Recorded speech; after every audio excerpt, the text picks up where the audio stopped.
What if I told you that you don't need to change your past to change your life? What if your happiness has nothing to do with what happened to you and everything to do with the choices you make today?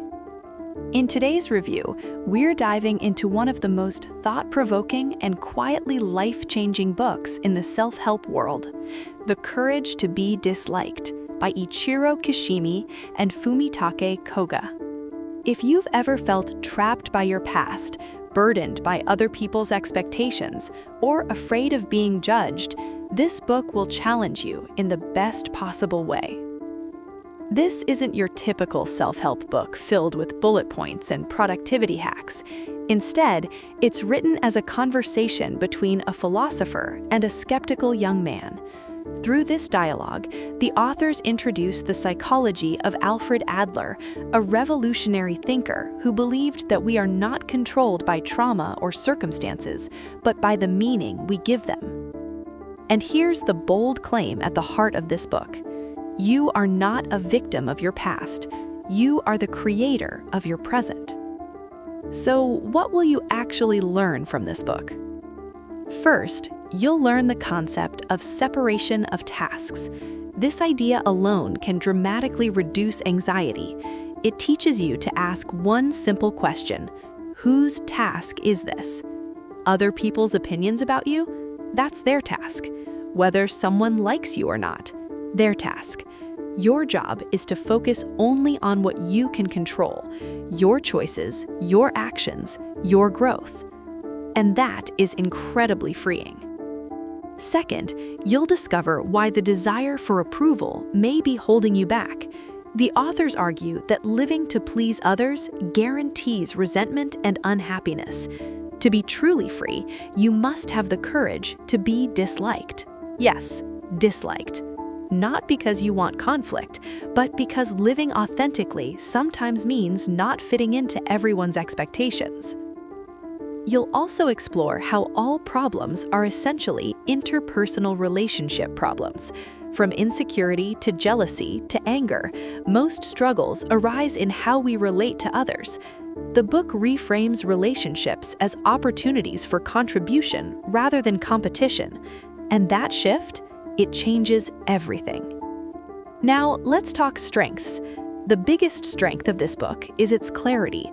The dialogue format makes complex psychological ideas surprisingly accessible. It feels like you're sitting in the room, listening to a debate unfold.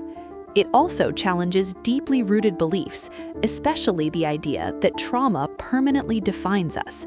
For many readers in the US, where therapy culture often emphasizes past wounds, this perspective feels refreshing, even revolutionary.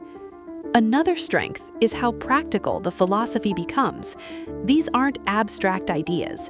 They directly apply to career choices, relationships, social anxiety, and self-worth. But it's not perfect. Some readers may find the philosopher's tone a bit rigid or overly idealistic.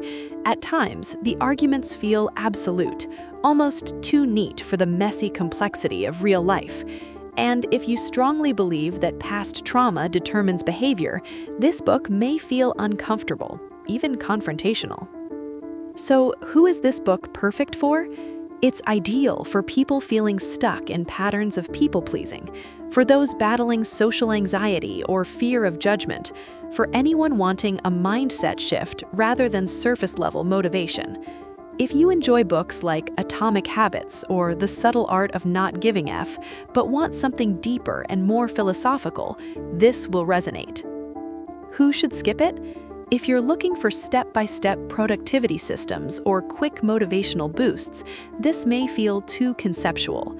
And if you prefer emotionally comforting self-help rather than intellectually challenging ideas, this might not be your first pick. Overall, The Courage to Be Disliked is not just a book you read, it's a book you argue with, reflect on, and slowly absorb.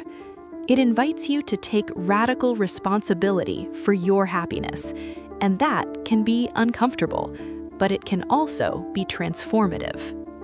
If this perspective intrigues you, I highly recommend listening to the full audiobook experience. The interactive format works beautifully in audio, and hearing the dialogue unfold makes the philosophy even more engaging. You'll find a link in the description if you'd like to explore it further. It may just be one of the most empowering listens of your year.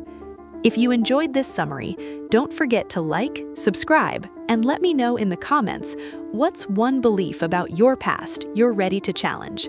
Until next time, keep growing, keep questioning, and most importantly, have the courage to live your life on your terms.